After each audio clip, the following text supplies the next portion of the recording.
La Cafetera y Neutral presentan Plata o plomo. El mundo en series. En el Juego de Tronos o ganas o mueres. Con Fernando Merlín y Ana Pastor.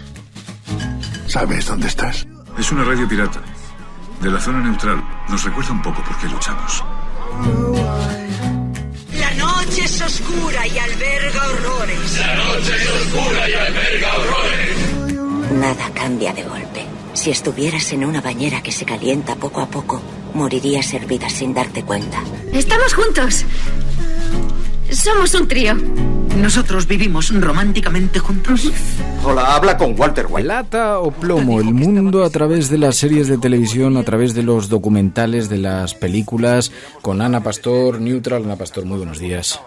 Muy buenos días, Fer.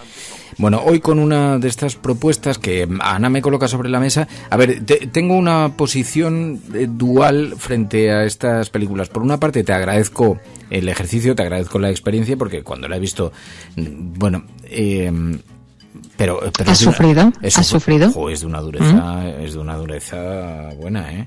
Buena, tengo que reflexionar en torno a esto. La película Un año, una noche. Había visto que Jordi Évole publicó un tuit diciendo que había visto la peli y decía: una película muy difícil de hacer porque enseña lo que nunca hemos visto, las consecuencias en el día a día tras sufrir un atentado como el de Bataclan. Y les ha salido una peli que te atrapa durante días. Dice, decía en Twitter Jordi Évole, claro, la película es de una extraordinaria dureza porque habla del trauma, no solamente relata un poco cómo se vivió el atentado de Bataclan, sino del trauma de algunas personas, de algunos supervivientes. Brutal, ¿eh? Es peliculón, pero brutal. Sí, vi el tuit de Jordi y vi también, tuiteó sobre la peli esta semana Pedro Ballín, al que recurrimos habitualmente para hablar de ficción, y también ponía por las nubes al director. Quiero decir por delante que yo soy muy fan de Isaki Lacuesta, que es el director de esta película. Es una película de ficción basada en hechos reales, que, como tú decías, Un año y una noche, lo que cuenta es cómo vive una pareja haber sobrevivido al atentado de Bataclan. Estaban allí, recordáis que Bataclan es esa sala de conciertos de París donde entra un grupo de terroristas yihadistas, no solo dispara a un montón de gente que está en un concierto de death metal, sino que además van cargados de explosivos y bueno, ya recordáis que hubo muchísimas víctimas, pánico entre los supervivientes y unas secuelas increíblemente dolorosas. Lo que hace la peli, como tú has dicho, es no pararse tanto en aquella noche, que desde luego va apareciendo en la memoria de los protagonistas, sino en cómo les ha ido impactando en el día a día y cómo cada ser humano afronta un trauma, iba a decir un dolor, ¿no? Es que es un trauma tan terrible y tan doloroso. Es una apuesta española. Está detrás la gente de Bambú, Ramón, está, como decía, Isaki Lacuesta, que es el director, está Isa Campo, que es una de las guionistas, está lo mejor, yo creo, de nuestro cine, desde luego, y creo que han conseguido además hacer una apuesta hispano-francesa, porque aunque, como digo, es de aquí, muchos de los actores son franceses, pero también de repente te encuentras a Kim Gutiérrez, a Natalia de Molina, a Zetangana, que hace también uno de los papeles de un chaval, el hermano del protagonista, vamos. A mí me ha encantado y me ha dolido a partes iguales. Dice Lord Bartu, el grupo que tocó esa noche en la Bataclan fueron los Eagles of Death Metal. Dice, al contrario de lo que sugiere su nombre, son una banda de rock. Pero la película, efectivamente, es de una pareja que se encuentra en el... Bueno, hay muchos personajes que aparecen, pero una pareja fundamentalmente que se encuentra en el local de Bataclan aquella noche del atentado y, bueno, logran sobrevivir, pero cuando salen, dice la sinopsis, ya no son los mismos. Y a partir de ahí te enfrentas como espectador a la superación del trauma, a cómo se va manifestando sutilmente, lentamente en la vida de ellos, en la vida como pareja, en su entorno social. Ostras, es que es psicológicamente súper dura, Ana, súper dura. Es un peliculón. Es decir, claro, las críticas que está recibiendo están merecidísimas, pero es verdad que traslada la angustia, porque además, fíjate, qué diferente es el cine anglosajón, el cine norteamericano, por ejemplo, cuando afronta las películas. Aquí no hay héroes, aquí no hay exhibición de violencia, digamos, más allá de la que intuyes y de la que percibes, pero joder, es de una carga moral y cómo te enfrentas a los fantasmas de vivir una experiencia como esa, ¿no?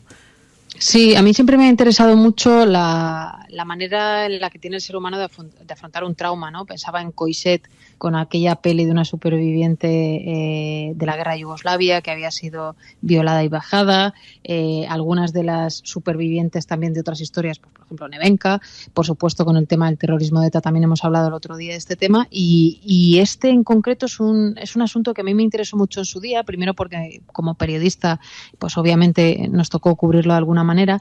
Vi, como te recordaban ahora mismo, el documental del grupo de música, el death metal que estaba esa noche actuando, que no pudieron algunos de sus miembros superar el trauma. Ese es un documental muy recomendable también. No consiguieron algunos de los miembros superar el trauma de salir corriendo en cuanto empiezan los tiros y marcharse. Claro, ellos no eran conscientes de lo que estaba pasando y es una reacción en el fondo muy humana también. Uno de ellos cuenta en ese documental que yo pude ver en Movistar, creo recordar, que desde entonces está absolutamente enganchado al alcohol de una manera... O sea, necesita mitigar el dolor del recuerdo y de la culpabilidad. Y también leí, que recomiendo muchísimo, aunque es muy duro, un libro que se llama El Colgajo, que es de François Landon y que es uno de los supervivientes de la revista Charlie Hebdo. Sabéis que también entraron unos terroristas en la oficina de esa revista satírica. François es uno de los supervivientes, de los pocos que sobrevivieron al atentado. A él le hirieron, El Colgajo es el nombre del libro, porque a él le hirieron en la boca y durante mucho tiempo tuvo muchas operaciones en la cara. Tenía, por supuesto no podía hablar, solo podía escribir y es su manera de afrontar el trauma. Y es increíble cómo cuenta los recuerdos. Me ha recordado mucho en esta película cómo cada persona de aquella revista y cada persona, y se ve también en este documental del que os hablaba y en la peli, pues tiene varias opciones. La negación total, es decir, tratar de borrar los recuerdos terribles que tiene en su cabeza, que antes o después afloran, como vemos en la peli, o afrontarlos muy de frente y muy de cara, que es hiperdoloroso, tiene un coste personal y emocional terrible, ¿no?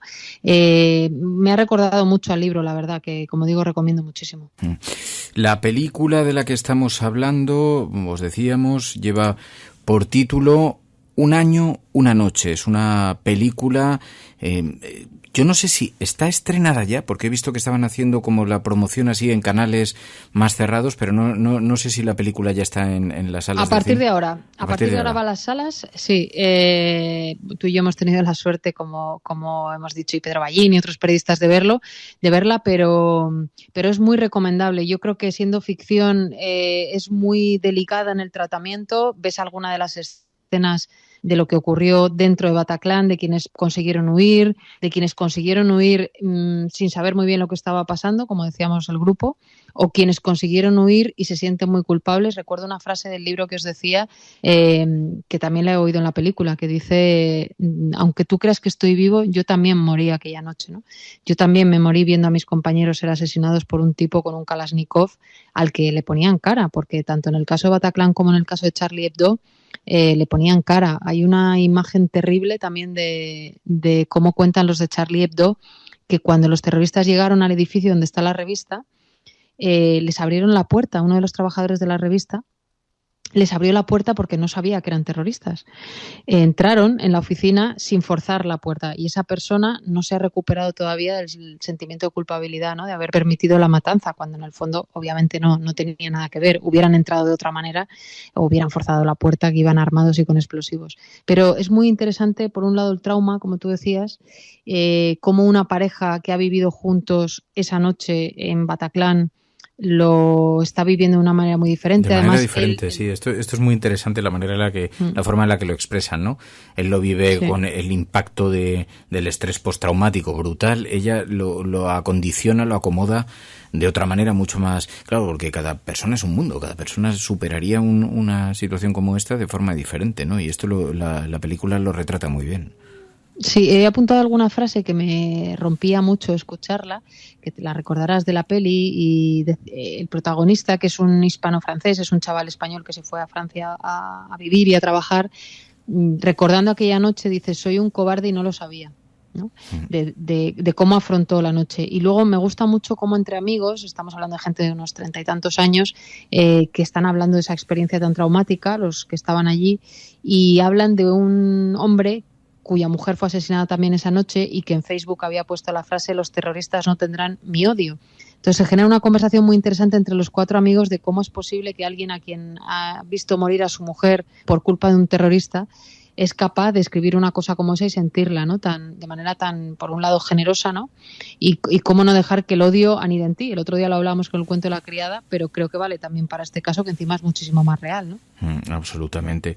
Bueno, decía Ana, esta es una película que está basada, es la adaptación cinematográfica de un libro, Paz, Amor y Death Metal. Estaban preguntando algunos oyentes, ¿es un documental? No, es una película de ficción, lo que pasa es que está basada en un hecho real y expresa, más allá del propio atentado, que también lo reproduce, pero más allá de eso, expresa la vivencia humana, personal, de una pareja y cómo hacer frente a esa experiencia tan traumática, tan difícil que han vivido. Un año, una noche, dirigida por Isaki Lacuesta, con, tiene un montón porque está Kim Gutiérrez, pero veo a Ana Joel Pérez, a Noemí Merland, a Alba Aguilera, a Natalia de Molina, Zetangana, que también participa, que también estabais preguntando, efectivamente, como decía Ana. Bueno, buena recomendación, Ana, pero te diré, para tiempos como estos, no, además, ¿sabes qué pasa? Una cosa, Ana, que estábamos haciendo una reflexión estos días sobre cómo el pesimismo y la angustia llaman al pesimismo y a la angustia. Y entonces vemos que todo el sesgo de las noticias que se están publicando ahora en prensa son todas muy pesimistas. Y es la manera de explicarlas, porque todas tienen perspectivas desde las que uno se puede aproximar a un tema. Entonces esto pasa también en las películas. Creo que estamos afrontando un tiempo donde la alegría, esto ha dado paso al pesimismo. No digo que sea el caso, pero te sugiero que me recomiendes cosas un poquito vivas. Sí, lo sé. Lo que pasa es que esta peli me parece especialmente recomendable para debatirla, ¿no? Que yo sé que aquí este es un foro tan democrático que gusta mucho debatir.